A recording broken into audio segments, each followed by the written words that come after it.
Hi, I'm Dany Gagnon. I'm the next guest on Rob's Inner Circle. Don't go anywhere, stay right where you are. We'll be right back.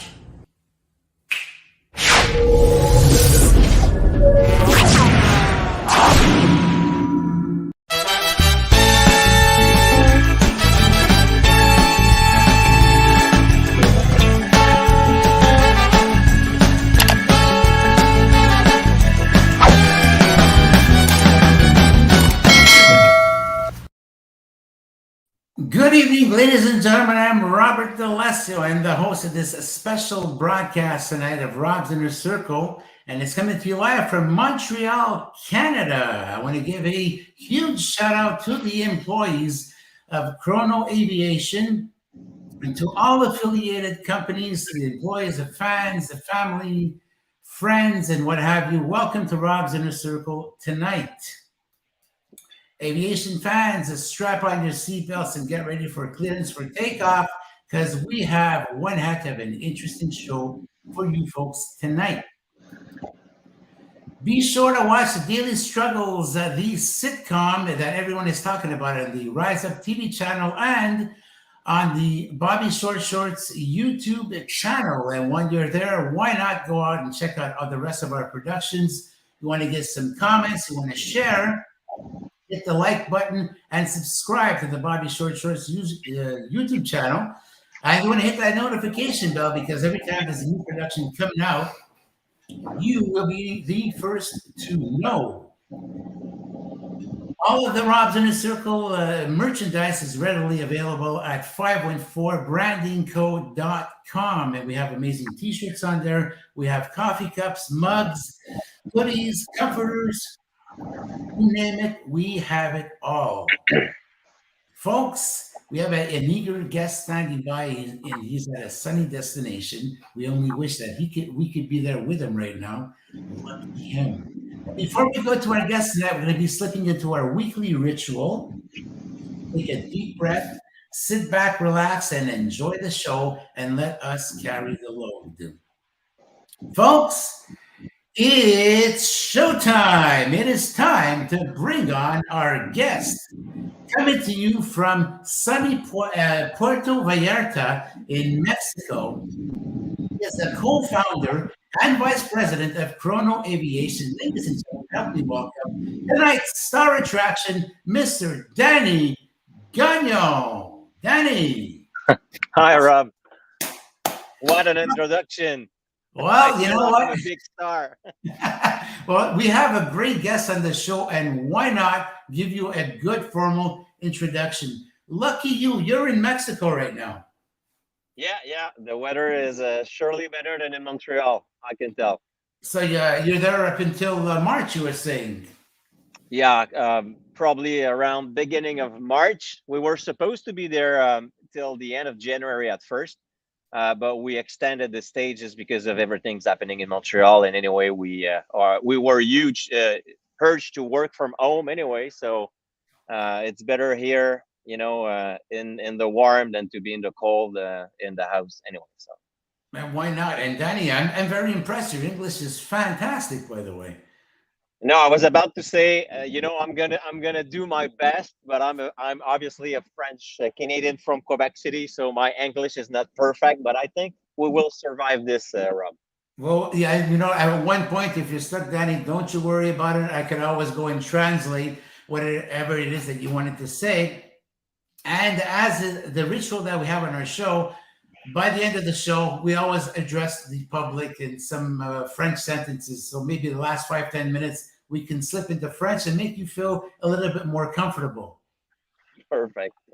So, Dany, share with us, how did this adventure start off, in the world of aviation?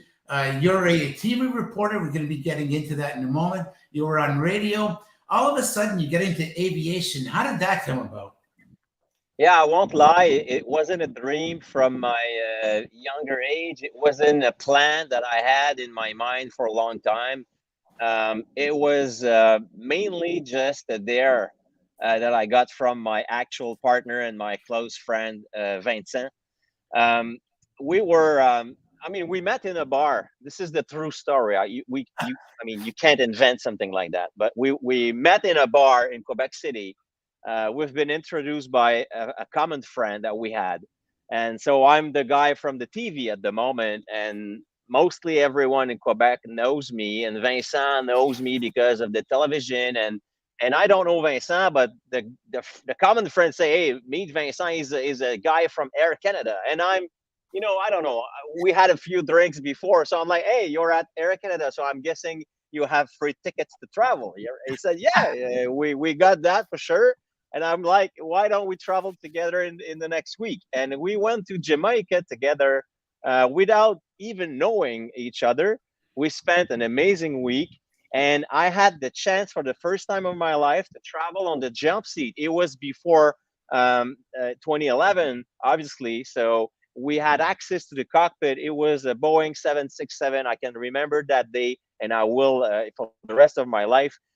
So the flight is amazing. I'm in the cockpit. I'm just behind the captain. Vincent is on my right. He's not flying. We're just using the jump seats.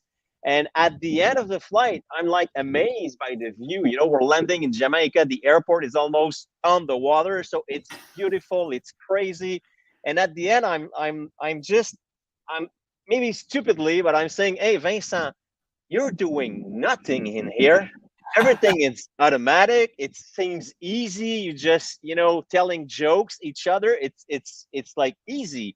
And he didn't say nothing at the moment, but he was pissed. So we spent a week there, and on the way back, I won't forget that for the rest of my life.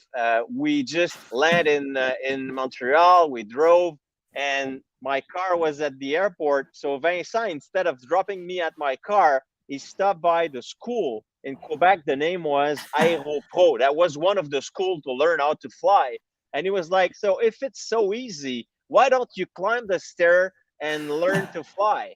And I was like, "Oh yeah, okay." So he said, "Yeah, do it if you think it's easy." So I exit the car, I climbed the stairs, and I registered to do my private license. In 5 minutes, it was done. It was okay. I need to do it now because I said I'm going to do it. And I started to fly as a private pilot. I felt in love.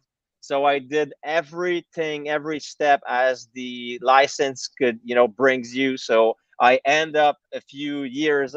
I think I took 2 years to make everything concrete, but I got my commercial full IFR twin and everything 2 years after that. So what was supposed to be just a fun thing, because I was basically telling myself, I'm going to learn, I'm going to get my private license, and then I will say to my friend Vincent, "Hey, I can fly, me too," right? And after, I don't know, it took probably 10 hours, and I was like really in love with the fact of flying an aircraft. And I've decided to continue and get all the licenses. And back then I was still at the television, so I was doing the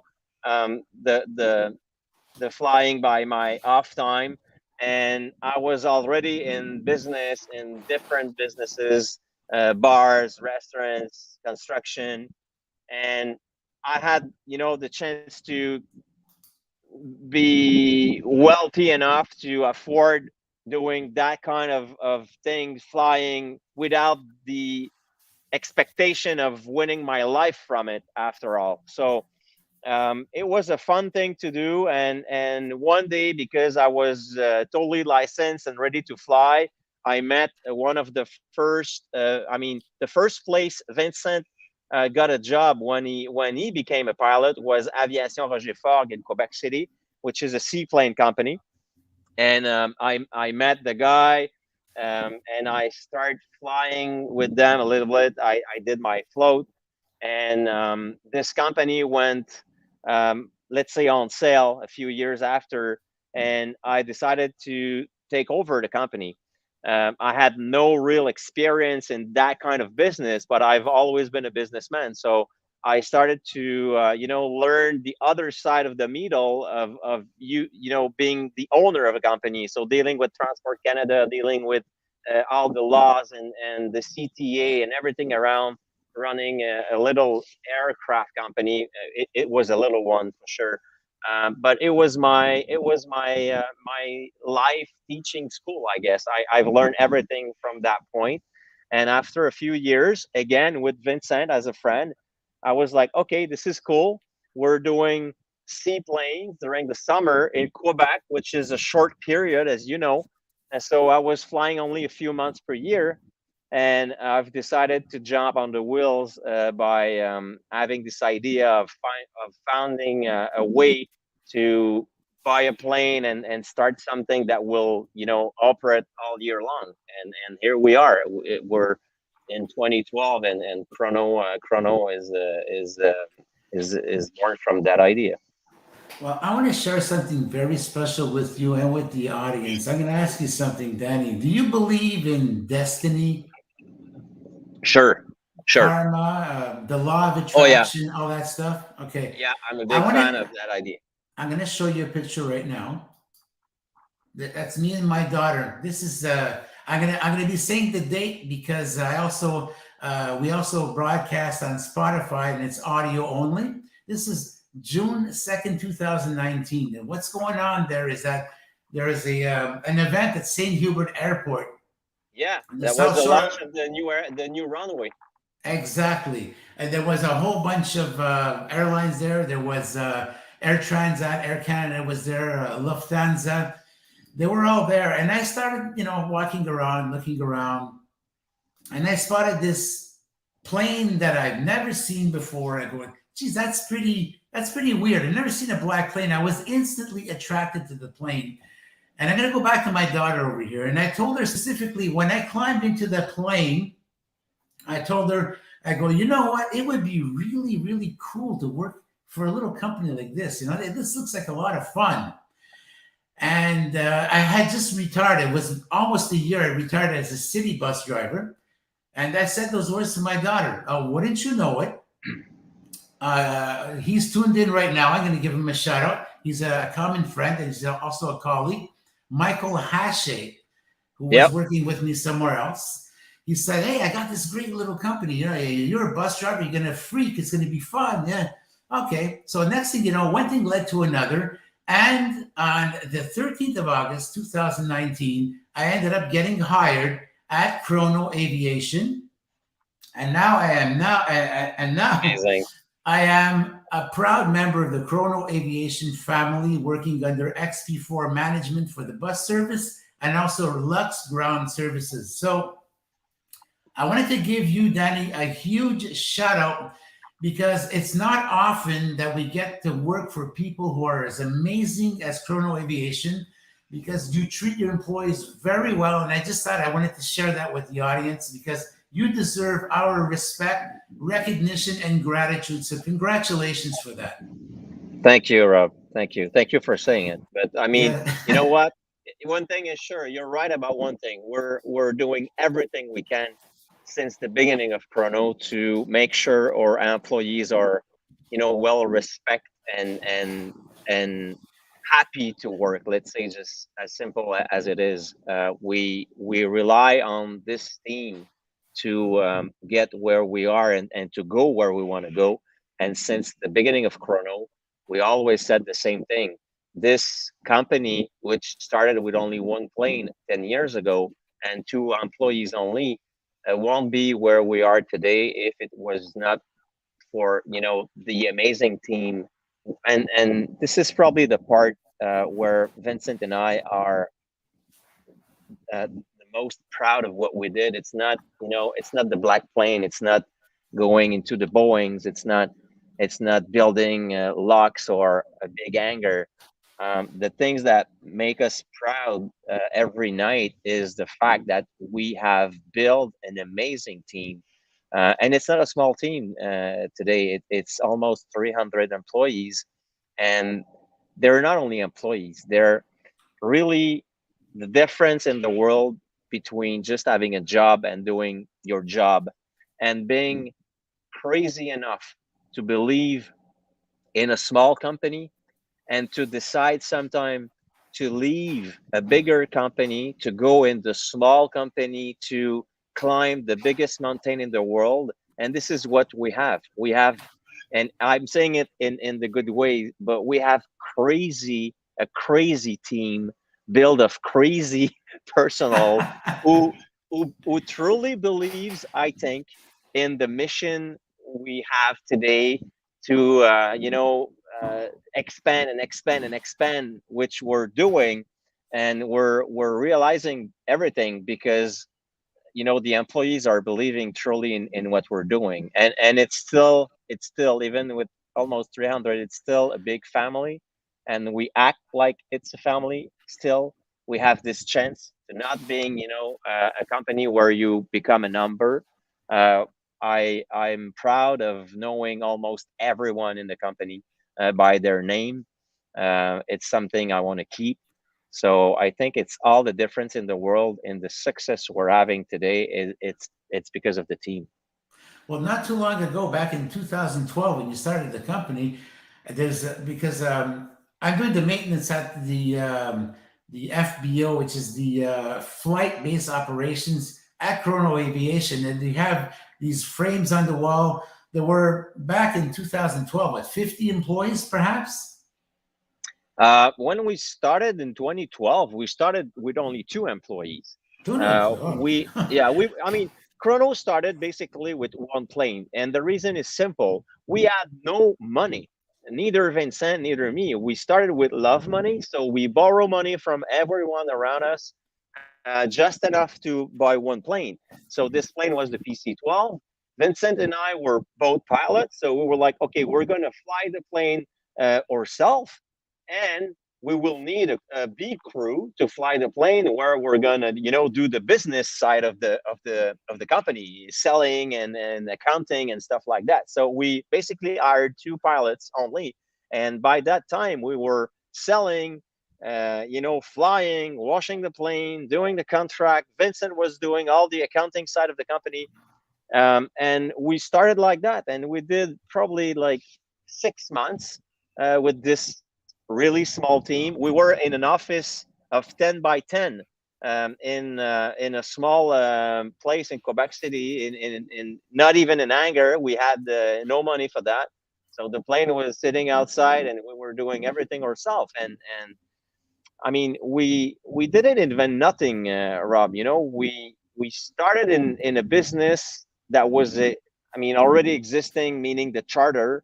I think by the time we had 7 different companies in Quebec City only offering their services for charter. And we were the first coming in with the PC-12. So that was the main difference between us and the other. So we decided to invest in, recent plane, spend money on training, and do things differently of what the others were doing at the moment.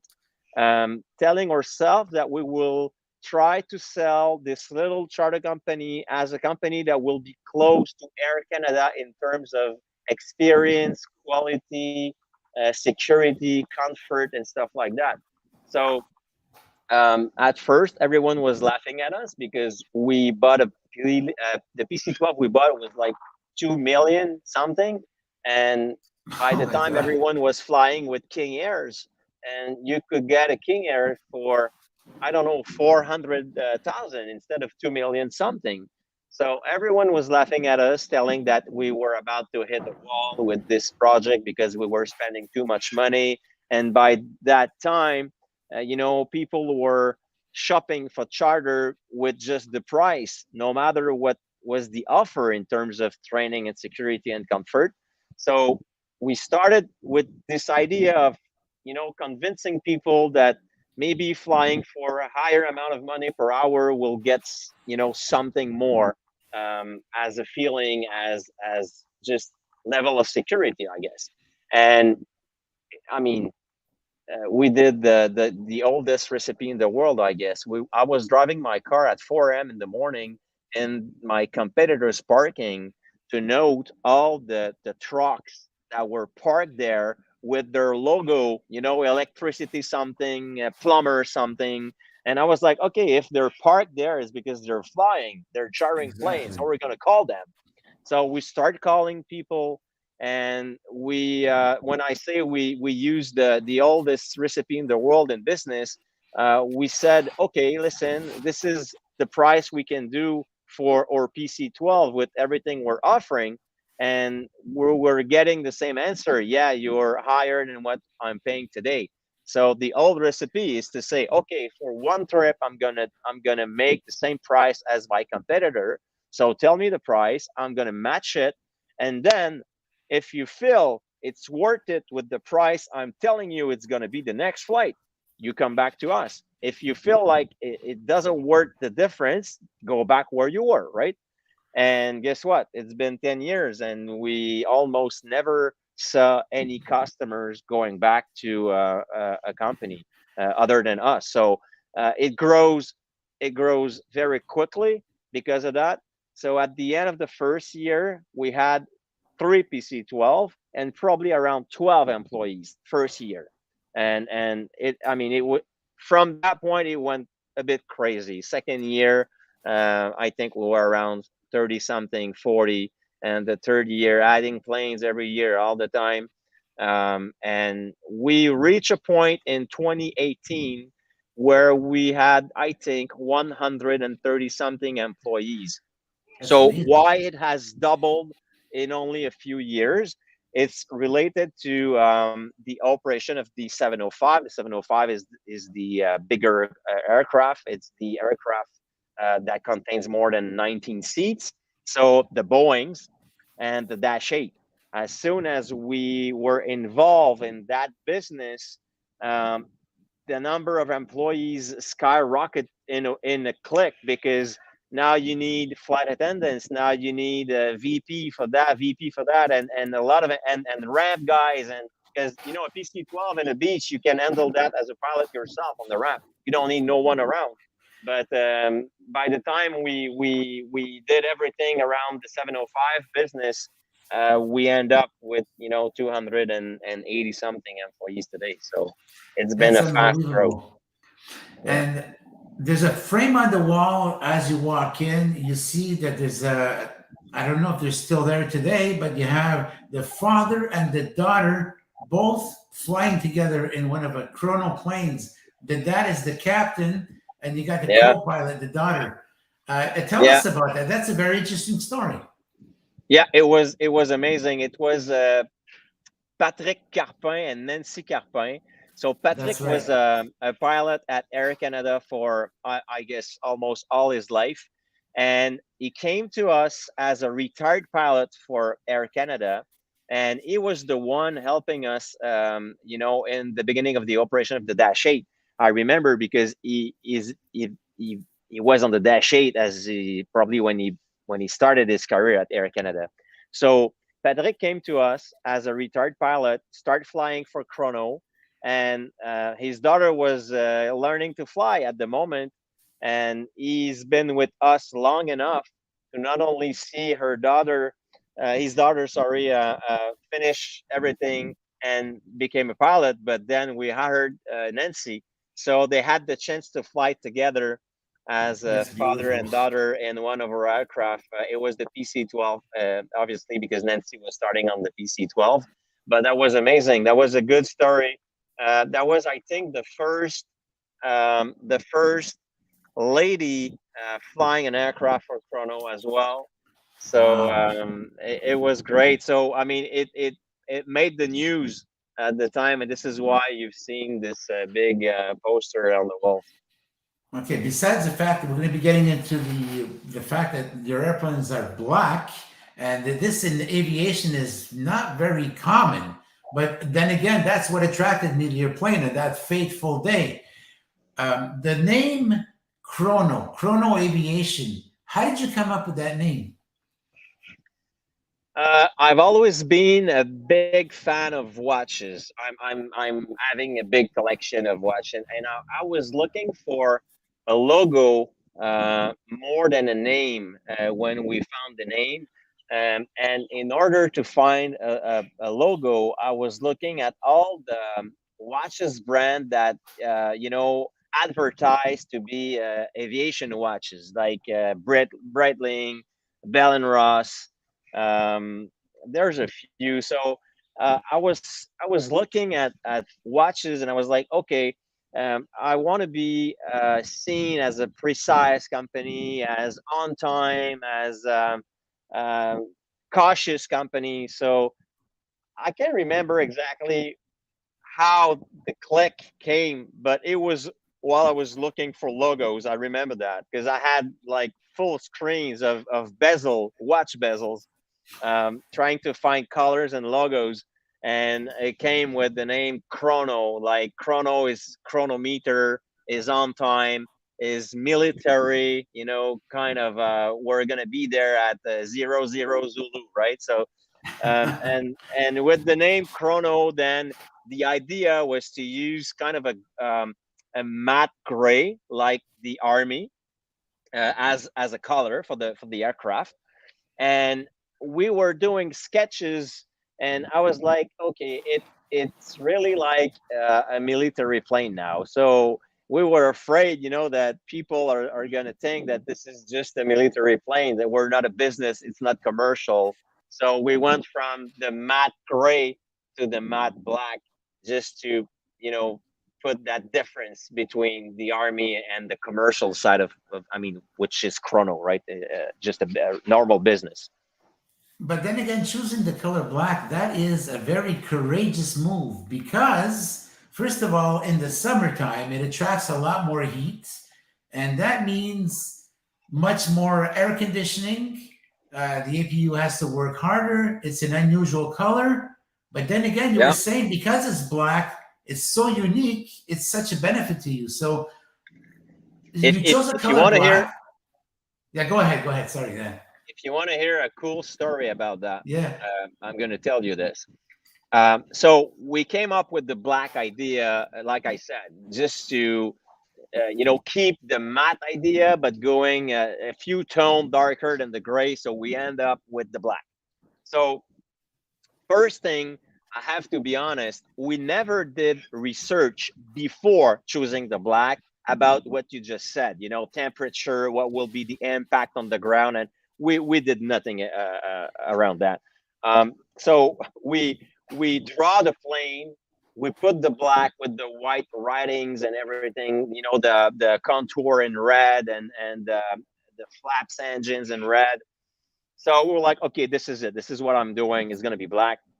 So the first time we painted the PC-12, because we bought the first PC-12 from the RCMP in Canada. So the plane was white with kind of a red and gold stripes. So when we decided to send it for paint, we went to Muskoka Aircraft, which is a company in Northern Ontario.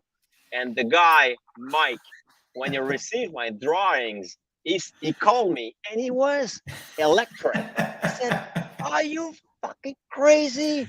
No one is painting a plane black. This is insane. This is against the aviation world." So it was giving me a blast about the color we choose. And it came to a point where I was like, okay, Mike, listen, it's either you're doing it or I'm going to take my plane and go somewhere else. So we painted the plane black, and it took like 5 weeks to do the first.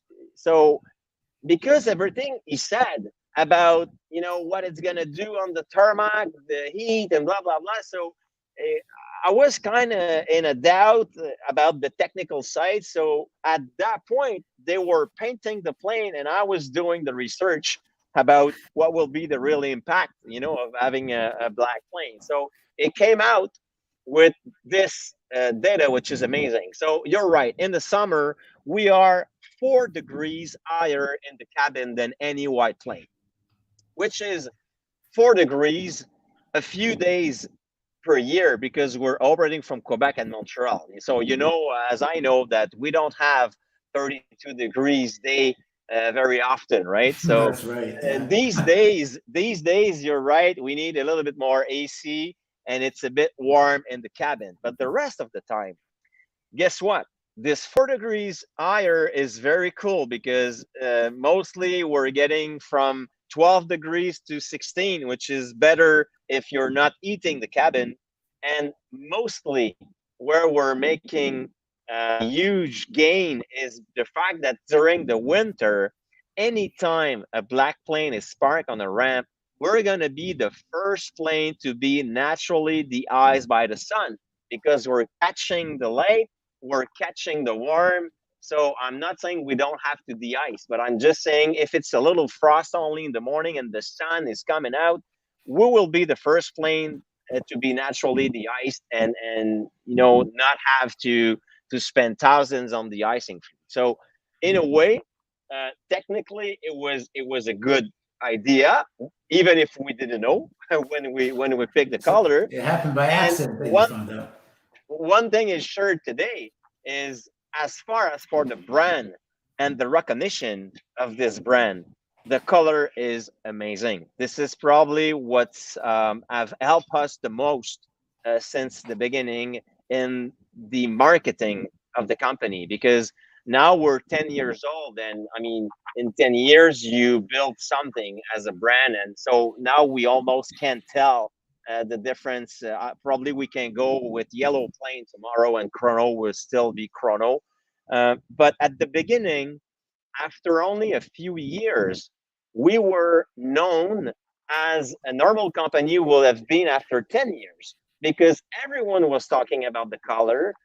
Every magazine, everyone has does articles and did article about the black sheep and the black plane about Chrono. So uh, at the end today, I mean, not the end of the company, but at the end of this color uh, um, discussion or mindset that we had, after 10 years, I can tell you that was probably the best idea in the world in order to put this company in the news everywhere, in every magazine, and bring that name that was nothing, unknown, new, to a name that was known as a 10 years old name after 2 years. So it was a good choice.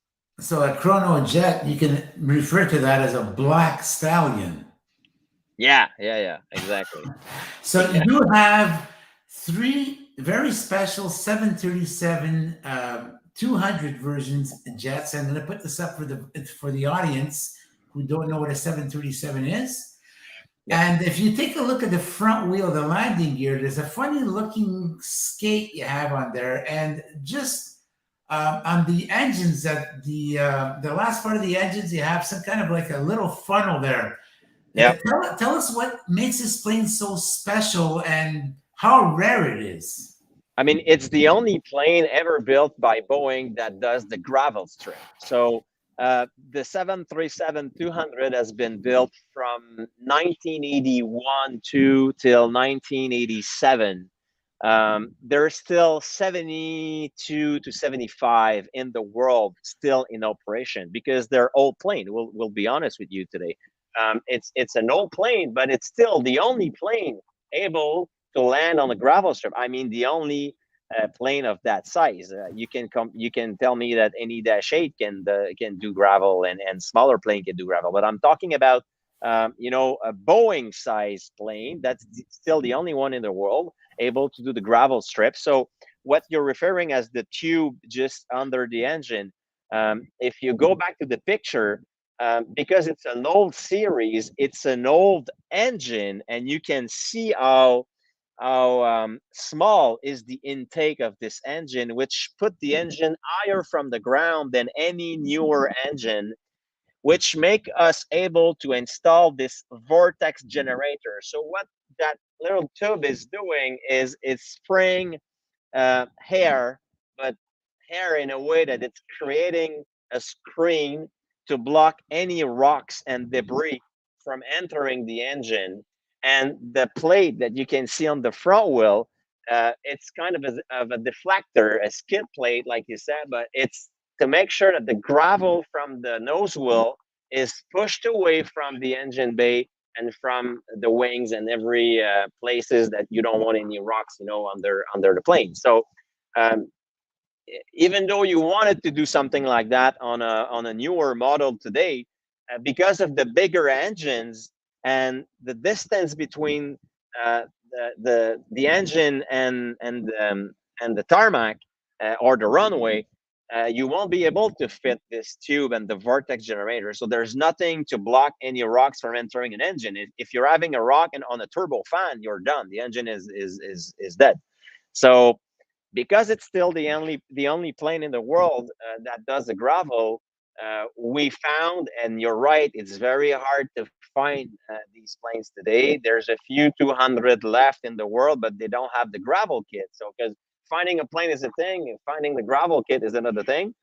And so the plane we found was old planes, and we have invested 3 times the price of the plane just to rebuild these planes and make sure they're now able to fly, with the newer interior, new seats, next gen seats, and the entertainment system on board. It's like, I mean, once you're sitting in the plane, you won't tell that it's an old plane. Oh, maybe if you're an expert and you're looking at the baggage galley, and you will see, oh, it's a beige instead of the creamy white that we have nowadays. But if you're sitting in the plane today, you're watching your movie on your iPad, like in Air Canada Rouge or Air Transat. You're sitting on a brand new leather seat. You're getting a hot meal. I mean, it doesn't feel like an old plane. But if you're outside the plane and you look at the design of the engine, the sound the engines are making, now it's an old plane. But there's no other option today to deliver passengers or goods up north in Quebec or in Canada on a gravel strip. So the question is, what will be next? And the answer is, we don't know, because we project probably a life that can reach probably 2030, 2035 for the 200. And then there's nothing to replace the 200 series. Nothing on the drawing table. Nothing announced. So it's going to be hard to replace as a beast to deliver 30,000 pounds of merchandise, or a combi version. So yeah, that's about it for the 200.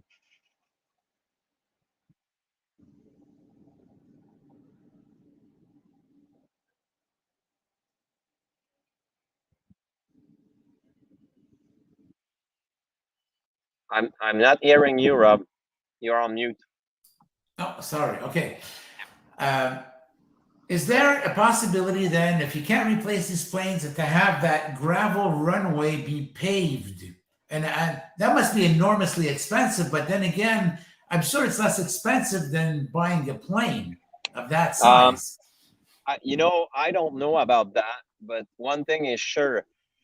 Even though it's not a money problem, the problem would be at some places the fact that you're on what we call the permafrost, which means you're basically on the ice. So you can't pave, a land which is ice. So there are some words about new technology and aluminum runways and military grade runways, but I'm not aware of anything, as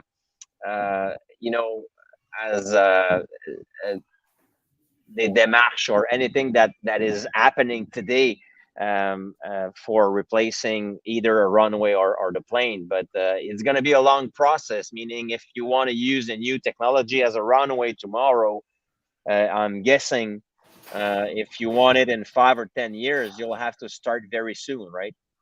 Well, you will be sad to learn that Chrono Aviation is not the only airline that has black planes. Air New Zealand has 2 black planes, but they're gloss black and not flat. So yeah, you're right. And if you go back, Rob, to 1983, I think Playboy magazine has this Gulfstream 3 or 4, which was painted black with the bunny on the tail. You're absolutely right. Yes. So, probably in the back of your mind, these airplanes here sort of inspired you without you knowing it. Maybe. Yeah, maybe. Who knows? So let's talk a little bit about your immediate career, because, let's get to know who Dany Gagnon is. you said before that you were into aviation. You were a news reporter at Television Quatre Saisons. So let's go back to those days when you were a news reporter, and then let's move our way up to when you actually were holding high position jobs at a radio station. So let's start off with Quatre Saisons. Okay, so I've decided to. I mean, I wanted to be on television, and to be honest, I was doing kind of a. I was hosting parties as what we say in French, disco mobile, and I started to be a host and host parties for anyone, weddings or anything, schools and corporation companies. So one morning, I've decided that I need to meet the big boss at Television Quatre Saisons, which became TQS at the end. And I had no studies to do that, neither in communication or journalism. I had nothing. But I got this interview by calling the guy. I remember that it was like 10 a.m. in the morning, and I've called Television Quatre Saisons, asked for the boss. The guy is Pierre. So Pierre is answering, say, yes, Pierre. Say, oh, Pierre, my name is Dany. You don't know me, but I'm telling you something. We should meet just because you will hear about me in the next year in Quebec City. I'm going to make some noise as a host, and I want you to put a face on my name. So what about we take an hour and I can explain you what I want to do and how I'm going to reach that goal. So he said, are you a journalism? I said, no, but if you want me to become one, I will be the best. So he said, come in my office Monday morning at 10. So I got this interview. I remember I spent the weekend building my resume, and I had nothing to put on my resume that was related to television. Nothing. So I showed up the Monday after, and I had this brown envelope with my resume in it, and I carefully put the envelope on the table. It was the big conference room, and the first thing he did, he took the envelope, he put it right behind him in the garbage, and he said, I don't give a shit about your resume. Tell me why the fuck you're here. Why you're you're not a journalism, not a TV guy, no communication diploma, nothing. So why are you here? So we spent 2 hours in an interview, and he ended up telling me, wait a second. He went away for 5 minutes. He came back with two access cards. And he said, you worth nothing as for today for me, but I never seen someone with balls like you have coming in my office and telling me that you'll be the best journalism that we have here. So here's the cards. I'm not going to pay you a penny. You want to learn? This is going to be the best school in town for sure. Wow. So come every morning at 7. And when I say every morning, it was 7 days a week. 7 days a week at 7 in the morning. I'll show you how it works, and you'll show us if you can learn. So I started there by doing all the shit. I mean, I was cleaning the floor. I was helping the editors in the booth. I was sometimes following the cameraman with the batteries and stuff like that. And until one day, I think it took like 3 months without any salary, 3 months, till one day they told me, okay, you're going to go downtown. It was Place Diouville by the time. They were in need for not a scrum, but a vox pop. So they were in need for a vox pop. And he's telling me, this is the question I want you to ask to everyone on the street. I don't want to see you. I want to see your hand, not even your arm. You're not a reporter.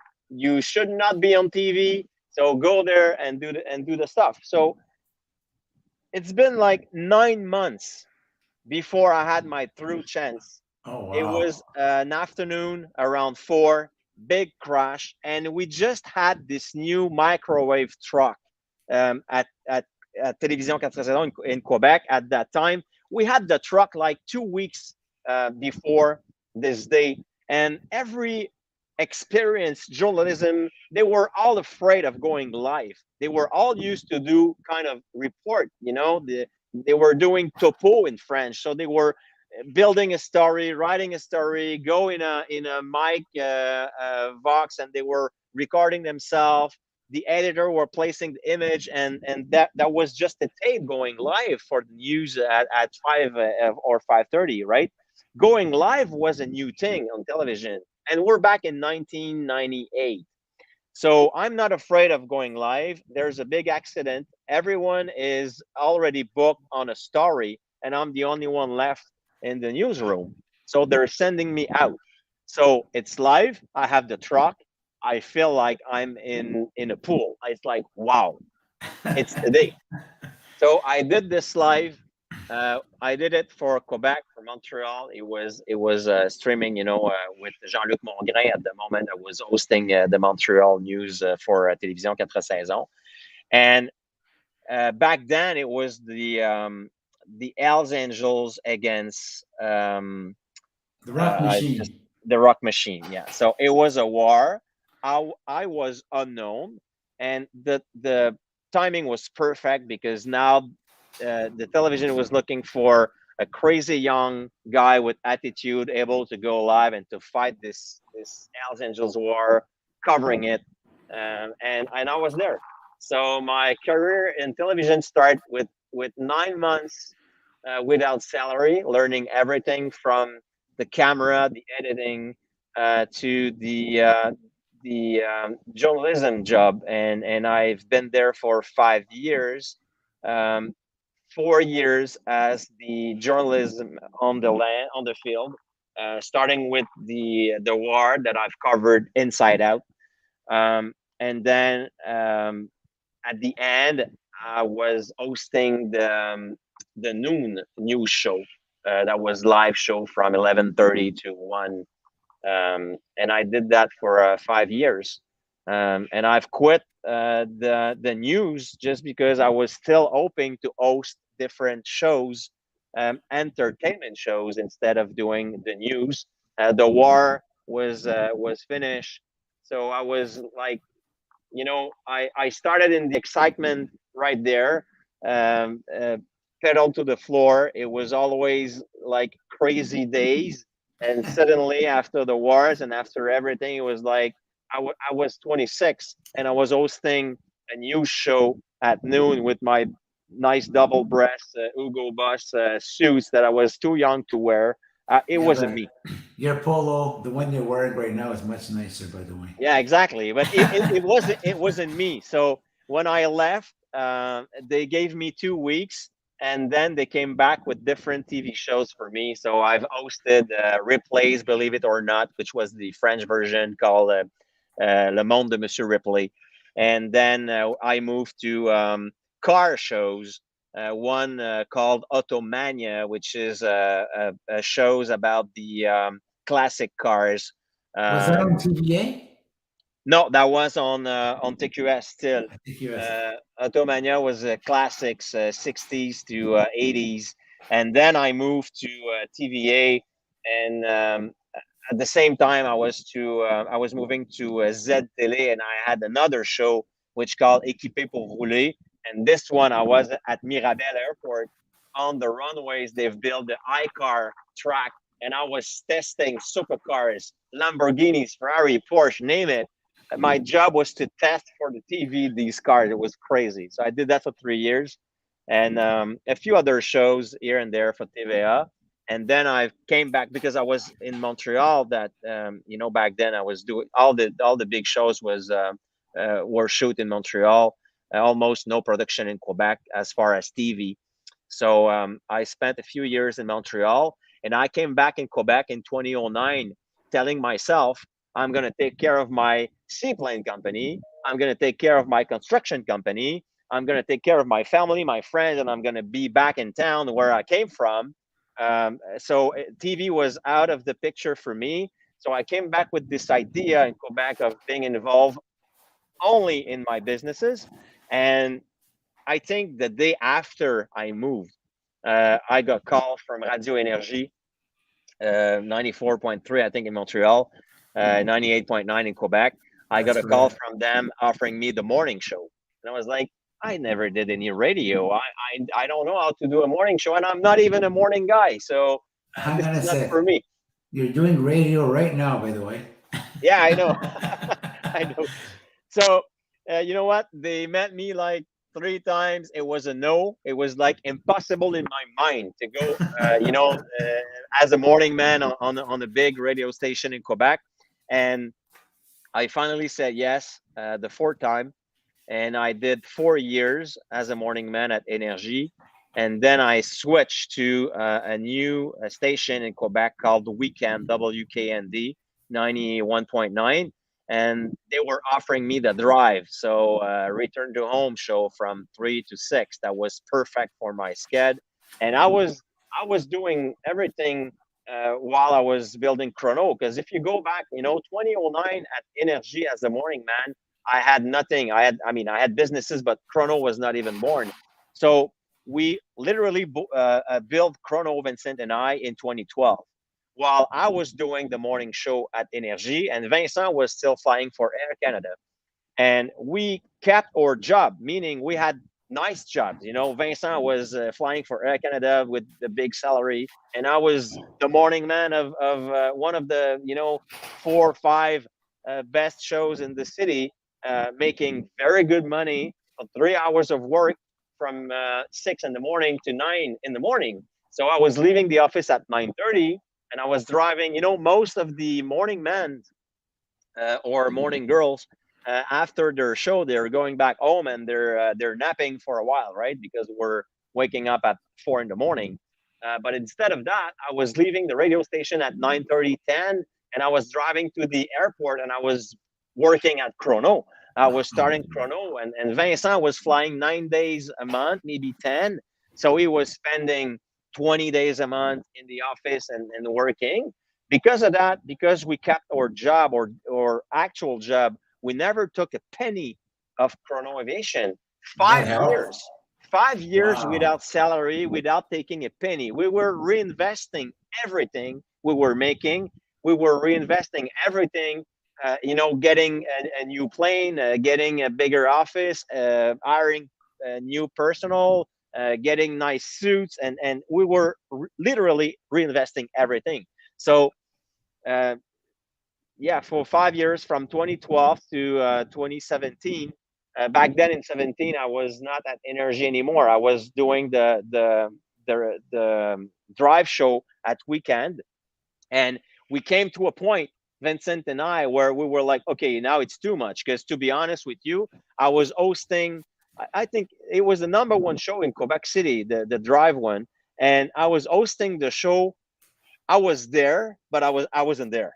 Meaning I was doing my intervention on the mic. Let's say it was 4 minutes, and as soon as I was hitting the button to start either a song or a publicity block, I was on my laptop answering emails, phone calls for Chrono. I was working from Chrono from the studio, and I was putting, I don't know, it was 12, 15 intervention per show, about 4 minutes per intervention. I was working literally that amount of time for the radio show, and the rest I was on my mind, phone calls and everything. So I wasn't there anymore, even though the show was really, really good, and it was ranking good on the BBM, on the survey. And I've decided, okay, you know what? It's time.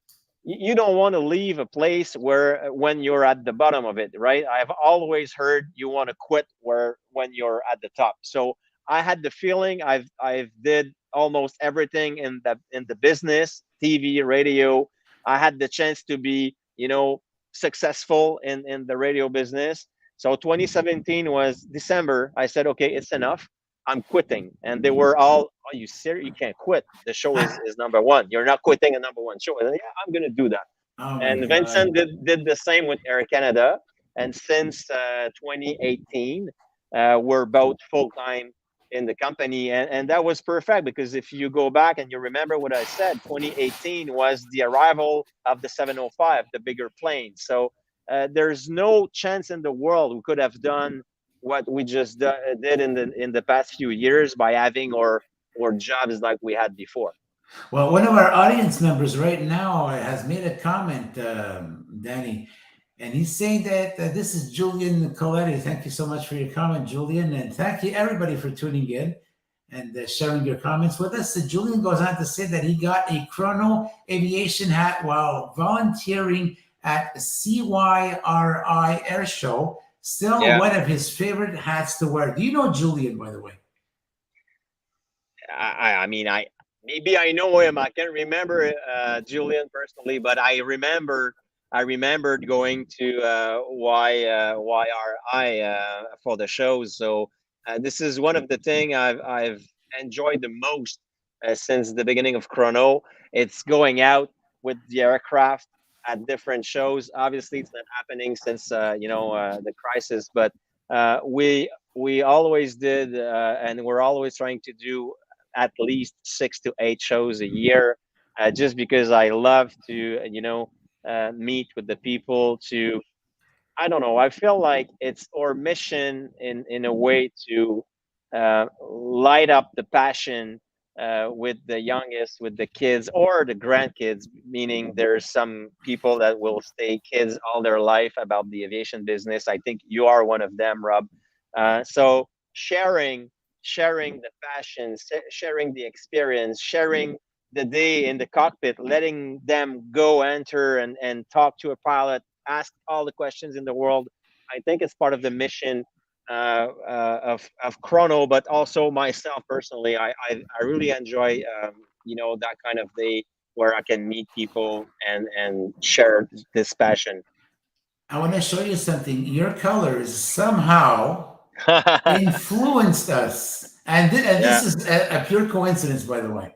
When our show was created back in the day, these are corporate colors, and I thought you would enjoy that. I share that with you. My God, the show is going by so fast. We have about 3-4 minutes left. Oh my God. We didn't cover, we have about 5 or 6 pages of material to cover, but let's make the best of it. You have a flight school called High Fly College that you started. Talk to us about the flight school. We started that in 2015, I think, or maybe 16. I'm not sure. But like all the sister company that we have, we started that for a purpose, meaning, again, I wasn't dreaming about having a flight school. It was because everyone back then was, talking about the pilot shortage and what was coming for the airline, lacking of pilots. So instead of being a victim of it, we've decided to control in our way the fact that we were able to train our future pilots and make sure we're getting the best of all in Chrono. So by starting this school, the purpose was we're going to train them as if it is a direct entry job on a PC-12. Make sure they knows about SOPs and all the commercial stuff that you're not necessarily learning when you're doing your private or commercial license normally. So we started the iFly College out of a school that was existing called Visionaire.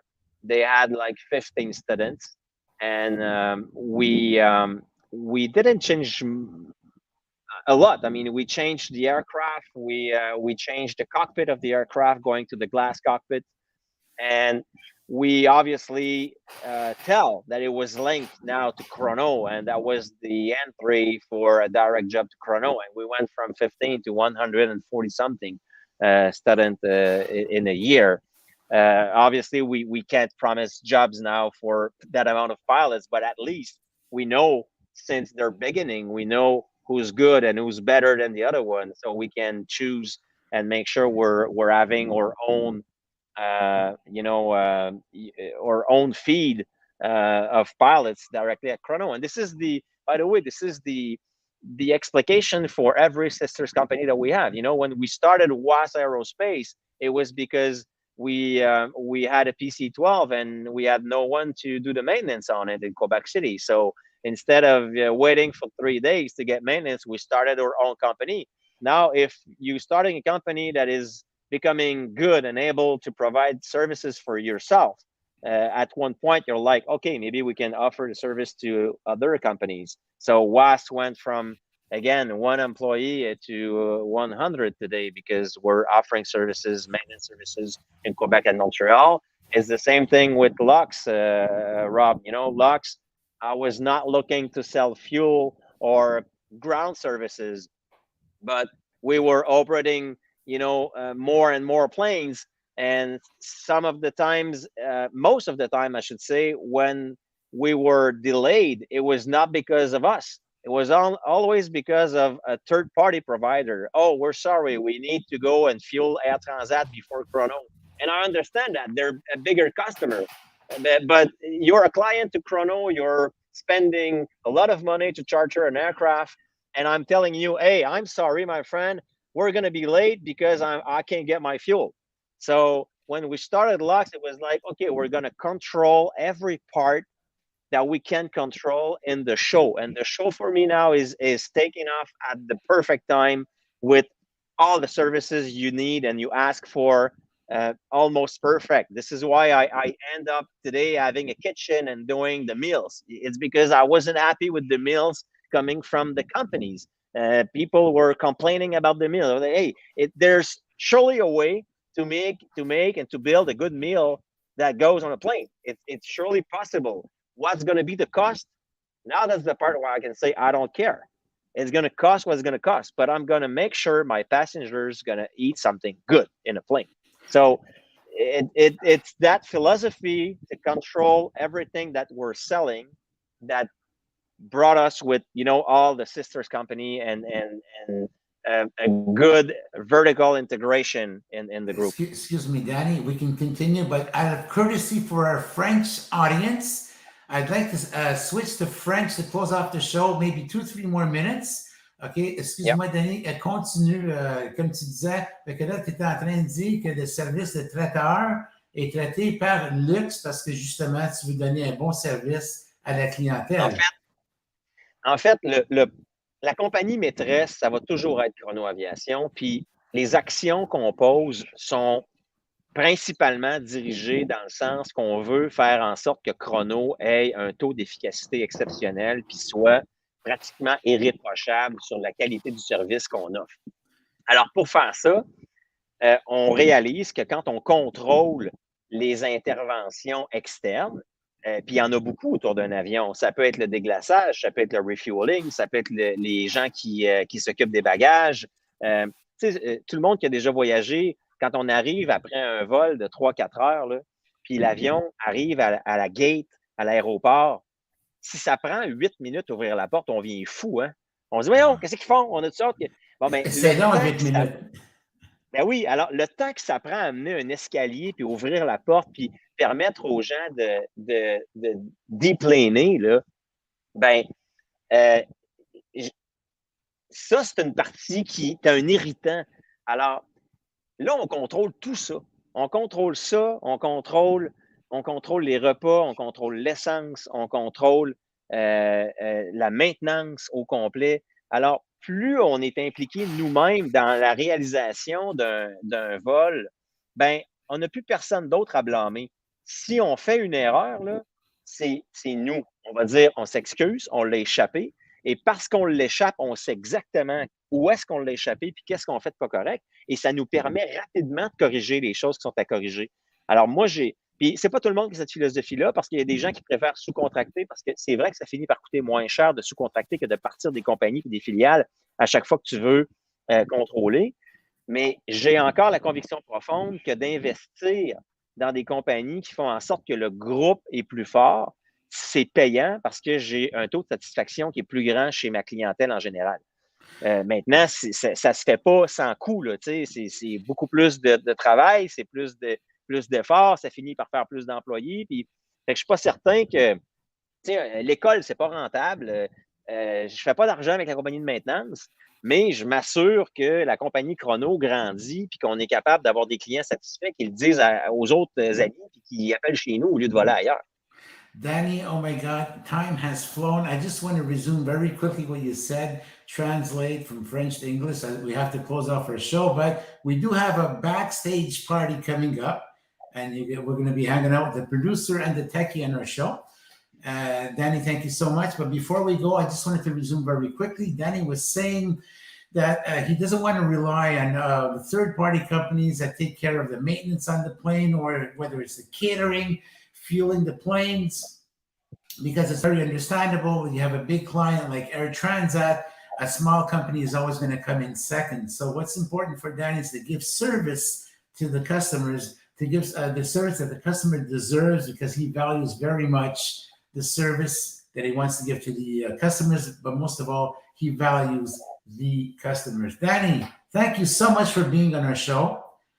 Thanks for having me, Robbie. It was a pleasure. My God, it went by so fast. And please keep us informed. Actually, it's very easy for me. I'm there every day, so I am informed. Yeah. And you know everything before everyone, right?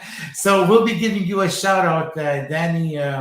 And thank you so much for this beautiful polo I cherish. So we're the same. Yeah. Just a different color. Stick around, Dany. We'll be coming right back to you.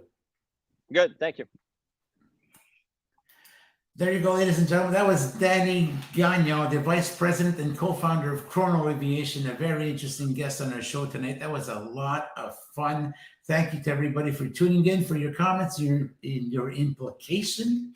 We want to remind you this upcoming Wednesday, that will be next week.